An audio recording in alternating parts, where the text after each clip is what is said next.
Well, that's all knocked down and spread out. Definitely not the best quality I've ever seen from this field by a long shot. A lot of weed pressure. I don't normally see this much milkweed at all in first cut here, as well as some fleabane, that small white flowered plant, which, you know, both of those will be eaten around, but it knocks the quality down a good amount. And also, this is usually the land that I save for last in first cut because it maintains its quality, being at a higher elevation and having lots of timothy. I have to look back, but I think this is the first time I've seen the timothy be totally checked out. There's lots of good second growth, and even still seeing some green stem on some of the finer grasses, but to have both the orchard grass and the timothy on its way out is a real bummer. And that's not usually the case, even when I get up here late July sometimes. So we'll see. My plan is to discount it. Certainly far from a high quality hay, but now that it's spread out, you can see everything in the understory. It's not garbage either. So I'll try to figure out price set, and I have somebody who wants it. Her horses always love the hay from up here, even late. So we'll see what we figure out for a price point. Usually I'm the one trying to talk her down on price. So I guess that's a good problem to have. Anyway, rain was approaching. That was really breaking up from the west, and it looks like that's fully dissipated and isn't really going to hit us. We got some earlier in the day. So dryness continues here, but at least getting this down, spread out, and try to get it up in the next 2 or 3 days and then be done with first cut. Just about 10 a.m. on day 2.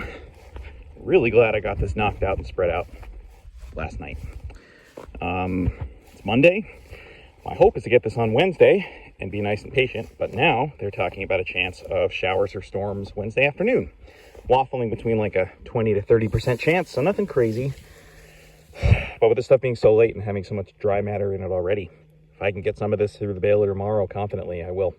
So once again, I'll be pushing it rather than taking it relaxedly, because I bet there's maybe 300 bales here. I have to look back at records. It's a little less than 3 acre field, but it's late.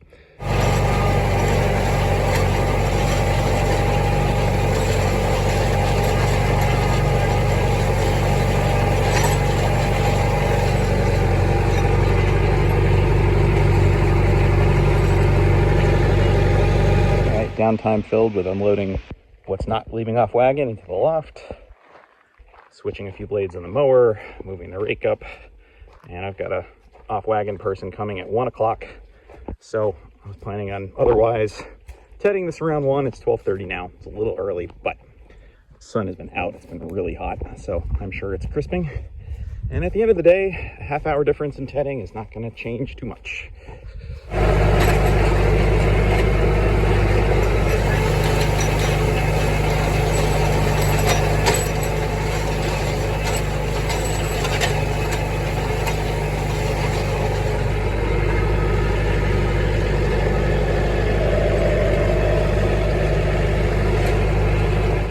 Just fetching the baler and some downtime. I was able to bring the mower back down, which is nice. I did fertilize this a couple days ago. It was 2 days after I took all of this hay off. I put it down on all this acreage from the last couple batches, and I'm not seeing any evidence of fertilizer still there. So we got like 3 or 2, what am I trying to say? Quarter of an inch of rain or so on Sunday, yesterday. And that seems to incorporate it just fine. So that's good. It's feeling dry. It's feeling dry. I'm happy to see some green up. It's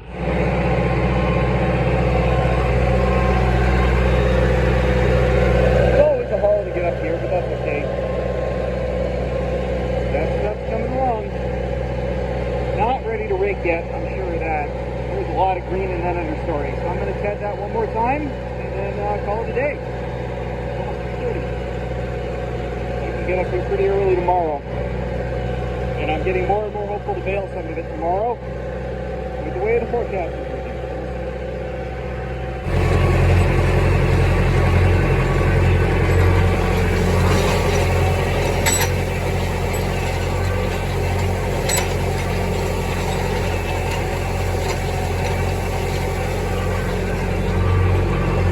There's a deceptive amount of green still down in it.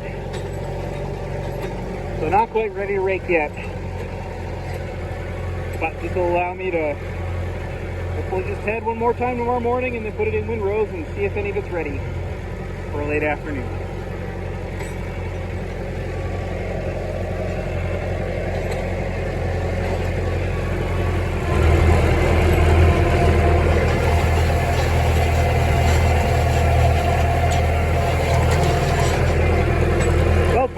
7:45 in the morning.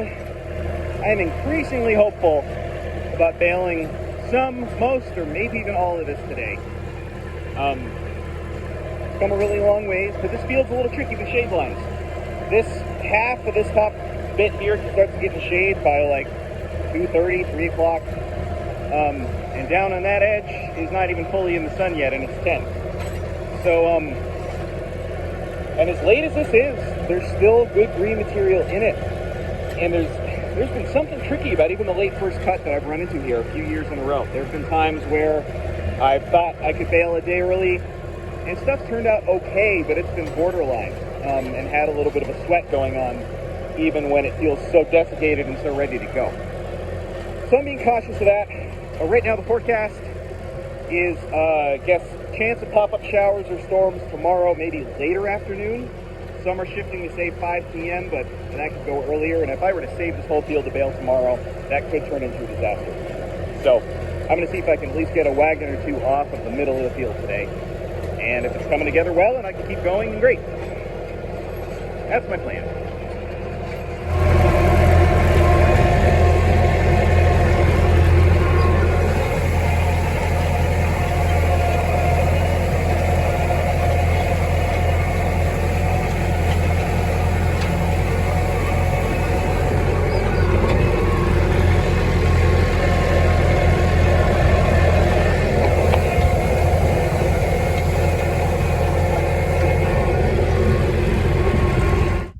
Wow, well, I'm really encouraged. It's just barely after 1 o'clock here, and I think this stuff is just about ready. I'm going to give it maybe an hour, and I always have to kind of split the field in half, even though this is more like a third up here. And with those shade lines and all these rocks, yeah, that I always have to sort of spiral around them on the first raking, and then going clockwise, it kicks a lot of the hay up against them where the rock and the stake ends up right in the way of where I got to drive. So for that reason, I may re-rake this upper bit. It'll take 10 minutes to flop these back inwards and get a little bit more dry down on that edge, allow me to get going a little earlier and make baling so much easier. I don't think I'm going to re-rake the bottom part because I don't think it needs it, but there's still more of those rocks and stuff to go around on the bottom edge. So I don't know. This field's tricky. It's got topography. I can come up this steep hill with a mostly empty wagon, but once wagons start filling up, I don't come up and make a hairpin turn on a hillside.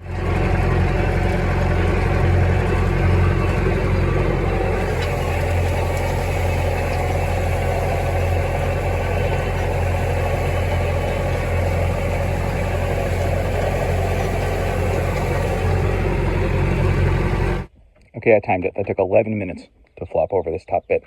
And now the hay is nicely away from the rocks. And feels pretty good. I'm going to walk down and check some of it. But it's hot. It's in the 90s, and the humidity is not as bad as they were threatening. Full sun, nice breeze. All right, time to do this. Grateful for Doug letting me continue to borrow his wagon. Although I'm not going to fill it all the way up on those hillsides. But it'll be nice to take a decent number of bales to keep the center of gravity low.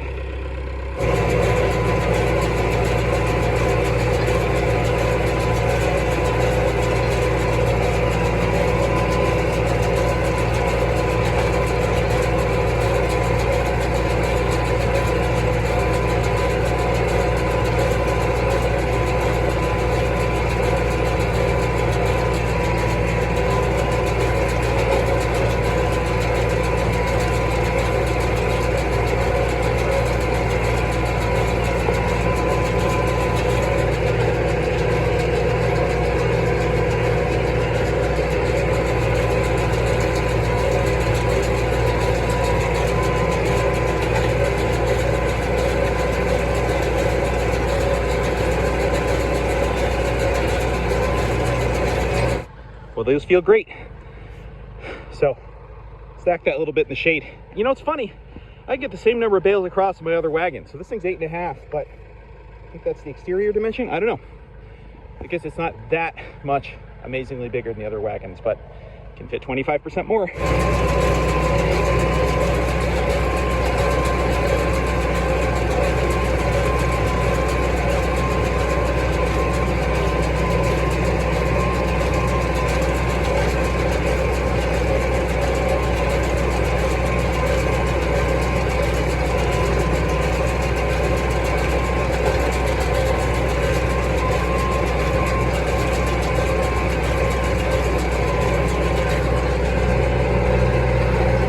Okay, 123 on here. I went down and baled a little bit of the flat to top it off.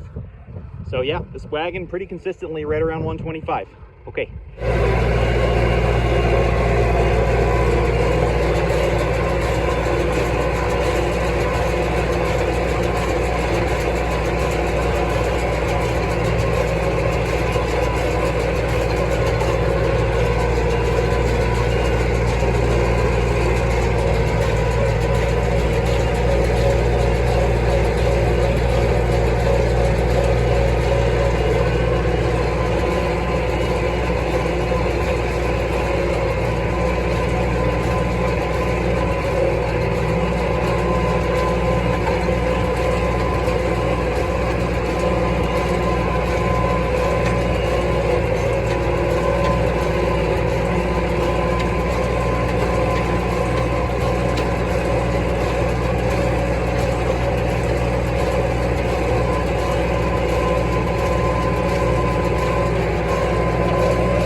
Okay, 97 more on here, so we're at about just shy of 225, maybe 220.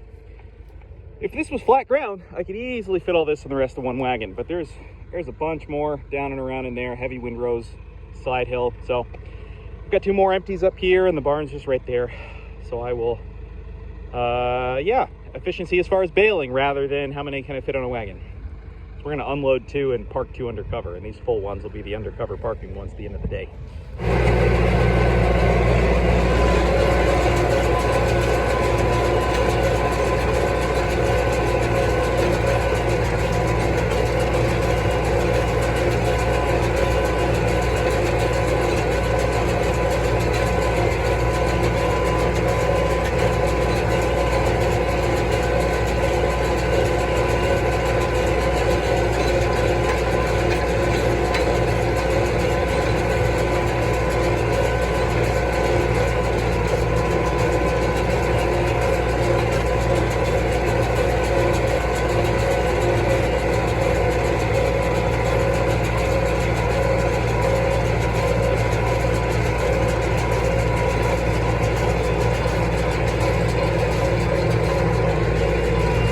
Well, I've had a couple broken bales, just slipped knots, so I'm not quite sure what's causing that. But I stopped to rescue a piece of the twine from going back through the baler, and I was looking in here in the plunger, and it just tied a knot. And I don't think I've ever seen that from this direction, where that last flake went up, tied the knot, cut it, came back down, and it's starting a new bale.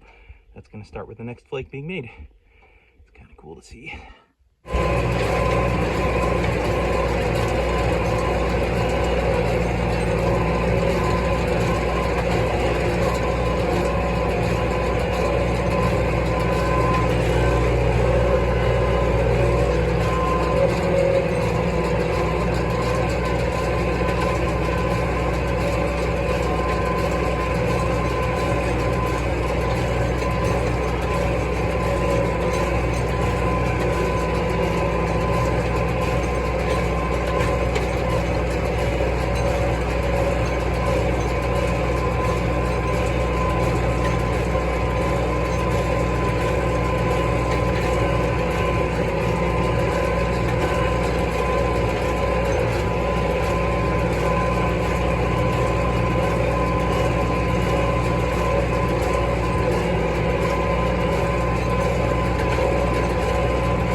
I've got some broken bales and some straw in there, so that's not, we're not at 5,000. Anyway, 80 more on there. Just got that big fat downhill outside Windrow. I wasn't gonna let this full wagon push the baler, so put another 10, 15 on another wagon. That's fine. Safer. Okay, and another 17 just from that down slope and part of the outside windrow. So that makes 310 off of 2.7 acres. So over 100 an acre. I've gotten a lot more than that on this field before, but that is what it is. I think we had that really rampant May and June growth, and then the second growth really kind of died back with how dry it's been. So that's okay. Okay, we're gonna unload the two smaller wagons and park the two bigger ones.